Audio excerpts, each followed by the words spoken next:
are able to tune in here very shortly, because we are live right now at the line of scrapage here with a Superb Owl Limpet LIVestream, excuse me, mispronounced that. And I am joined here by my fantastic commentator colleague over here. We've got Emily Simpson. Emily, how are we doing today, this fantastic Superb Owl Limpet day? It is a beautiful morning here in our wave crash exhibit. Patrick, good morning. Good morning, everyone who is tuning in right now across Periscope, Facebook, Twitch, and YouTube. Hopefully Twitch pretty soon here. Yeah. We can see that we're still sending data that way, but it is a gorgeous morning. You got the sun shining in here. We've got our Superb Owl Limpet that we are checking out and seeing what is happening on this line of scrapage, as you mentioned. We have been, if you folks are just tuning in here to this game in the intertidal zone that goes on every single day here up and down our coast, with these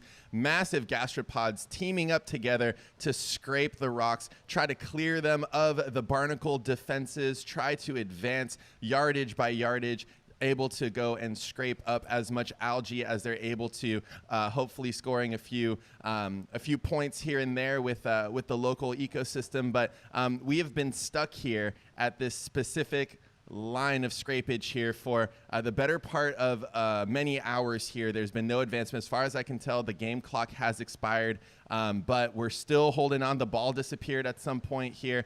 We're just looking at an owl limpet doing what it does best, which is holding on, defending.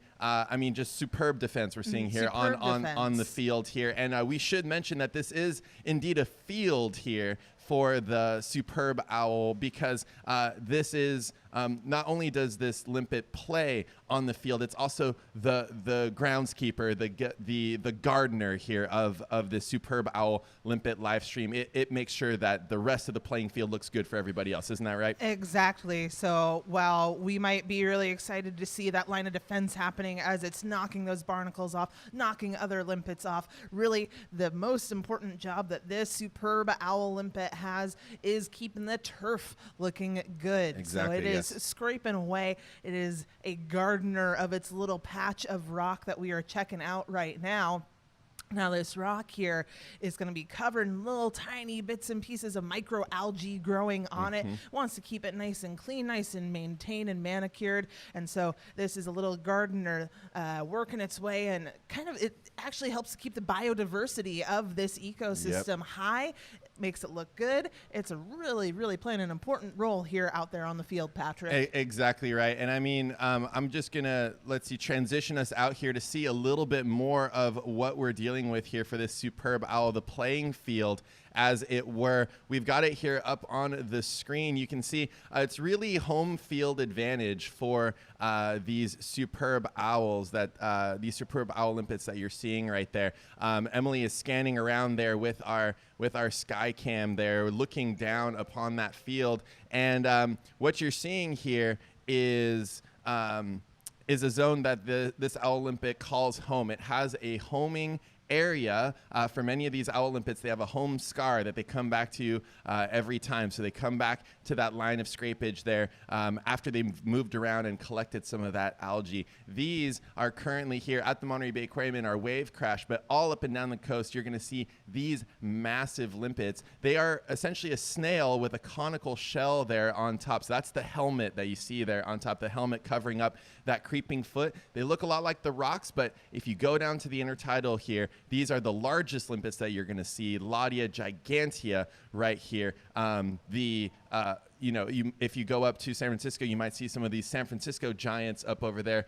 Different sport entirely, but similar to in that they're out there working. And folks, at this point, I hope that you are okay with these marine bio nerds trying to put in as many sports puns as we're able to. I'm running out. Again, it's a Superb Owl Limpet morning, everybody. And again, we are looking here at a large owl limpet. Excuse me. Now, owl limpets, obviously their mascot is going to be an owl. And Emily, we learned a little bit earlier why it is that they may be called these owl limpets. In fact, can you tell us a little bit about why that may be? Why are they called owl limpets? Yeah, then? absolutely. This is one of my favorite new facts about them. Being a bird nerd, I absolutely love all different kinds of birds, especially raptors. And it turns out that the pattern that it makes on the inside of its shell, these superb owl limpets that we are looking at right now, looks like an owl, which is just crazy that it has that pattern inside that it's creating there, Patrick. Yeah, and so we have a few folks wondering what the scale is. We're looking, again, we're looking at some yardage there. Let's see, we may have to reconnect the camera here. We've got a little bit of flickering there. That's going to happen with any live broadcast there. We're sending so much data to all of you folks out there. But this giant owl limpet is, let's see, maybe 2 inches, 3 inches. 2.5 inches long. Yeah, we've got a few larger owl limpets in here as well. They're very big. And again, if you go here along the coastline, you're going to see these owl limpets moving about. Now, one thing about the owl limpet too, just that playing field that we were mentioning before, those are often called Lottia Farms. Lottia being the genus of this particular limpet. And then the farming that they do, again, they're scraping around that area using their shell to bump off barnacles, bump off other things that are settling, and they help increase the surface area for themselves to grow that algae that you're saying they eat, Emily. But so an incredibly important part of that local ecosystem, even though it just looks like a rock sitting upon a rock, it is a living animal and an integral part of that intertidal community that we have out here. Yeah, and we've been talking about how they scrape away at the algae on these rocks. They are grazers, they are herbivores, they are, chowing down on all that tiny micro algae that is growing out there on these kind of intertidal rocks that we are by right now. But when that happens, of course, you're chowing down at the algae, but you're scraping it up against the rock right there. These are snails, after all. These are mollusks, so they have that kind of tongue that's covered in little teeth, that radula that is helping them scrape all of that algae off. And kind of a fun fact about them is that they actually have an iron-containing compound, a mineral, in that radula of theirs. If any of you are geology nerds out there, the compound is, the mineral is a goethite. But that iron kind of helps reinforce. Go fighting limpets. Yeah, go fighting limpets. There's another sports pun for all you folks out there. We did it. We did it. Nice. But that iron strengthens that radula there, and when you're out there, if you go tide pooling and you see little kind of squiggly lines across a rock, follow those squiggly lines back, you're likely going to find an owl limpet at the end of those squiggly lines. It's being left behind because it's getting some of the rock up in the algae as it's grazing there. And I just very quickly, Emily, I want to give a huge shout out, folks. We are streaming this Superb Owl Limpet LIVestream all around the world right now, and we've got James Driscoll over on YouTube. May have seen our barnacle. James was watching our barnacle live stream a little bit earlier on in the week, and this is a fantastic pun that we cannot keep away from you, is the scraping of barnacles roughing the kicker. Now that is fantastic, because barnacles, as we mentioned, they use their legs to grab food out of the water, constantly kicking there into the current. So yes, I would have to say that that's going to be a couple yard penalty there for the owl limpet of roughing the kicker as it moves the barnacle. We are going to need to remember that for next year's Superb Owl Limpet live stream that we have going on here. Now again, we are live right now, Emily. Yes. Has there been any change on the field here with our owl limpet? We are still stuck at the 0 yard line. Yep. There's been no move on the line of scrapage.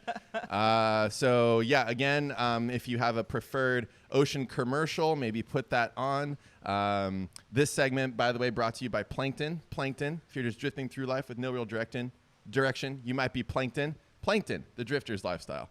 That would be one such ad that we would have during the Superb Owl Limpet. Costs a lot of money to place that one. All right, folks, we've been at this little silliness here for a little bit. Let's go to some of your questions there. Let's see where our folks tuning in from. We've got U.S. Maryland. We got Woodstock, Georgia. We've got Australia. Thank you for tuning in. San Francisco is there as well. So we have one question here. Do people eat these? What might eat? Who might eat these in the wild? And then, of course, do people eat them? Yeah, well, Emily? let's start with out in the wild. This is a major food item for black oyster catchers. So that is a type of shorebird that oftentimes you will see you can hear them before you can see them. They've got this kind of black-brown body and these bright orange-red beaks that are really long. They use to pry limpets and mussels and other things off of rocks in the intertidal zone. Surprisingly enough, black oyster catchers do not eat oysters really. Instead, one of not their really available to them. Yeah, their preferred food is something like this owl limpet here. So that is kind of the major predator of owl limpets. But as far as do humans eat them, yes.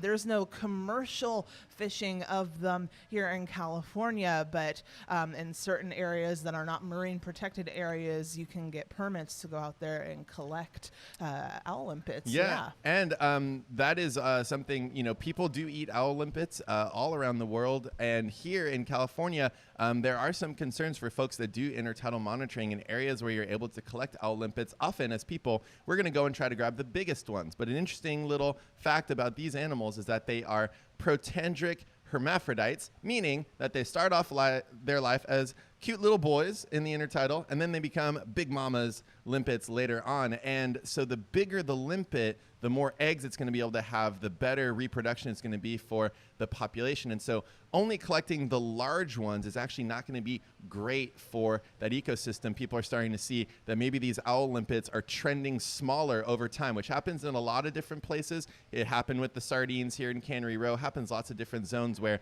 we tend to go for the big stuff. And then because the big stuff is what gives you the bigger genetics out there, we start slowly kind of selecting for the smaller ones, or only the smaller ones are left around. So if you do get that permit to go out and collect owl limpets, talk to your local folks out there, talk to your biologist to see, okay, like if I was to go collect these, what should I be looking for? Get some of that local information so that you know. They are, of course, a snail. They are very tasty, but important parts of our ecosystem tapestry. So an important thing to note here on Superb Owl Limpet LIVestream Day, that you can also help out these owl limpets in your everyday life, not only protecting the coast, but also if you're harvesting, to do so conscientiously. Yeah, so we've got folks out there who do tide pool monitoring and surveys all the time. They're finding that these populations are stable, that they aren't diminishing right now, but they have seen that trend in the decrease in the size of these owl limpets over time. So it's just something to keep in mind that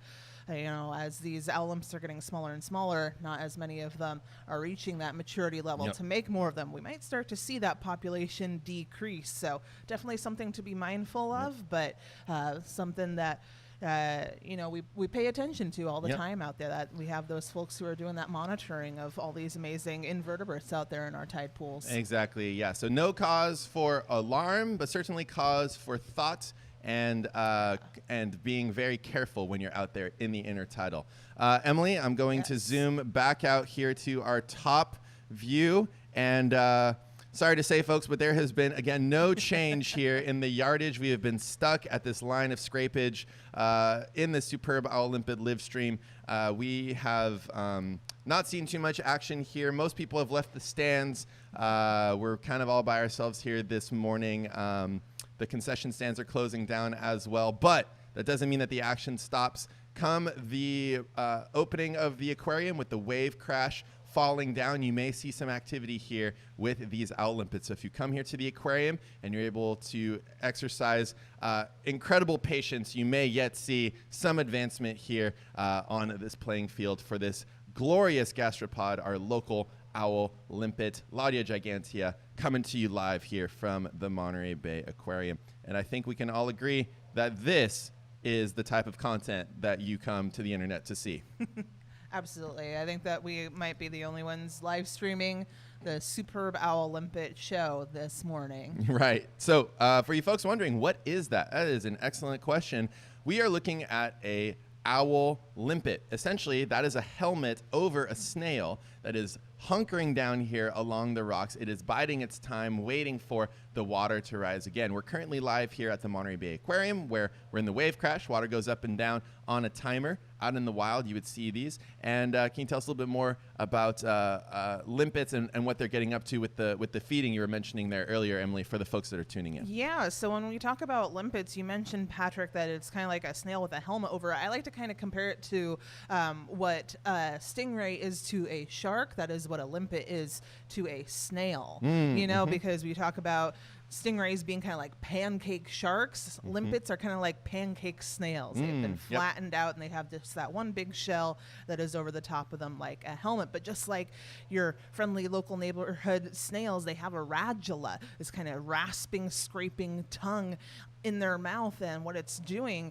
is it's using that tongue to scrape off microalgae growing on the rocks. So it has these minerals inside of that tongue. They're strengthening it. They have iron inside of it. Specifically, it has goethite inside of it. I hope that I'm pronouncing that right. That's one of those words that I've only ever read in my life and never actually said out loud. So I apologize first and foremost to all the geologists out there who are cringing every single time I try and pronounce that word. But they're out there. They're scraping the rocks and chowing down on the algae, grazing on the algae, and kind of maintaining its little home patch, that home turf that it's on right there. Exactly. That home turf is apt because many of these limpets have what's known as a home scar, where through movement of their shell, through secretions of their body, they're able to sort of dissolve the rock into a nice little nook for the limpet to go and rest on. So we saw this limpet earlier in the week when we were planning out the live stream. It's still in the exact same location. That's probably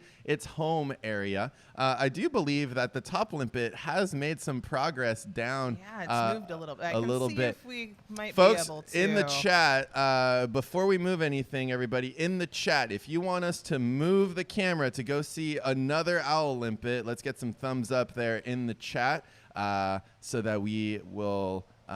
so that we can get some audience participation here for the Superb Owl Limpet live stream. Again, probably the only place. Do the wave in the stands. Exactly. Do the wave in the stands. Yeah, maybe wave emojis there in the chat. But we are the only people, I believe, in the world that are privy to this Superb Owl Limpet live stream here coming at you. So we just really want to make sure that you folks out there, it's all about the fans on this day, the fans of the Superb Owl. They've been following them all throughout the year, and now is the time.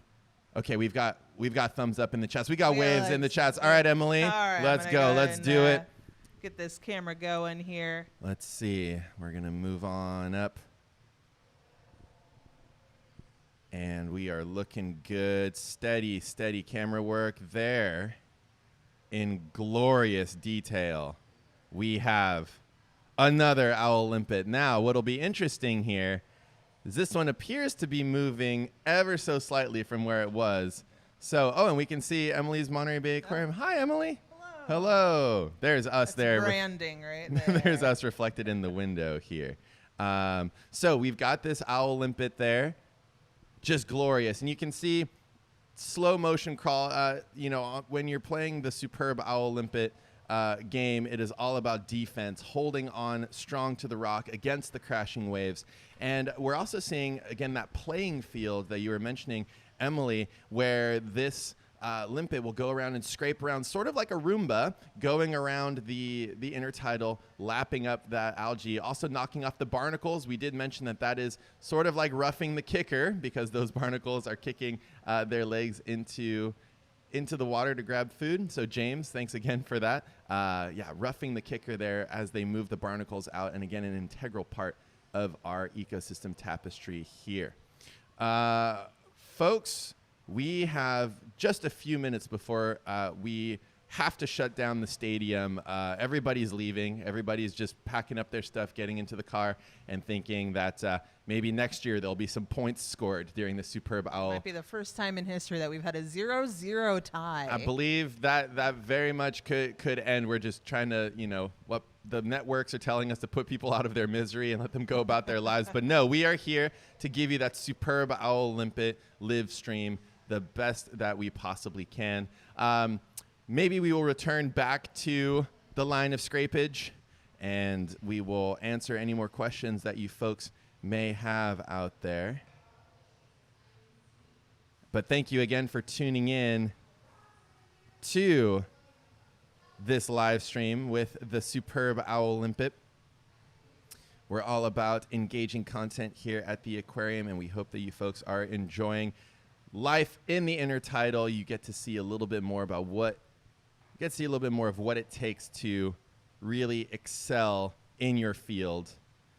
Oh, Emily, we haven't done the joke about how owl limpets are outstanding in their field. So there it was. There it was. We just did it. You just did. You're welcome, everyone. They're outstanding in their own self-made Lottia Farm field and the field of the Superb Owl Limpet. I'm running out of football jokes. I ran out a long time ago. So but we you're doing great. We did want to give a shout out to the Bay Area folks that are tuning in right now. Obviously, this is unofficial, but we have to root for the San Francisco 49ers there, just because we can almost see them from here. But don't hold us to that. The Limpets remain impartial. We're all about Team Ocean over here. So whatever happens in sports ball on land, you can know that the game that we're trying to play is that ocean conservation here with that Limpet. But big shout out to any of the folks tuning in from our local Bay Area. Obviously, go 49ers as best as we can. And if that doesn't happen, no reason why it shouldn't. But if it doesn't, Team Limpet all the way for us. Cool. All right, Emily, do we have anything else for the folks out there? I think that if you have a chance to go out and explore those tide pools, that's always a great idea. If you're looking for maybe a sports alternative this weekend, go and check out those tide pools. See if you can find those that line of scrapage that we were talking about and follow it back to see these owl limpets. If you happen to be along the coastline, might be a fun activity to do pre or post Superb Owl. Exactly right. And we see a few folks that are tuning in from all around. We hope that you have a wonderful weekend. We'll answer a few questions here super quick. Hold on. Okay. Do limpets mingle with other species? Do they tend to stick to their own team? They tend to stick to their own team because they try to get rid of everybody else that is in their zone to maintain that algae. And limpet predators, Emily, you were mentioning? That these are herbivores. They are grazing on the microalgae growing on the rocks out there. So no predation of other animals, but they are going to knock other animals off of their rock. Yep, and things that would eat these would be things like the oyster catcher that Emily was mentioning earlier, and people are going to also be out there. So again, if you are thinking of collecting owl limpets, that is something to check for your local regulations. Make sure you're not inside a marine protected area. Talk to the local biologists. Figure out what's going on with that local population there. We want to have Superb Owl Limpet LIVestreams continuing on for a very, very long time here up and down the coast. And with that, everyone, I believe we are going to sign off right now. Thank you so much for tuning in to this Superb Owl Limpet LIVestream 2020. We hope that you enjoyed it, and we hope to see you again soon at the Monterey Bay Aquarium. Thanks, everyone. Happy Friday. Go Limpets.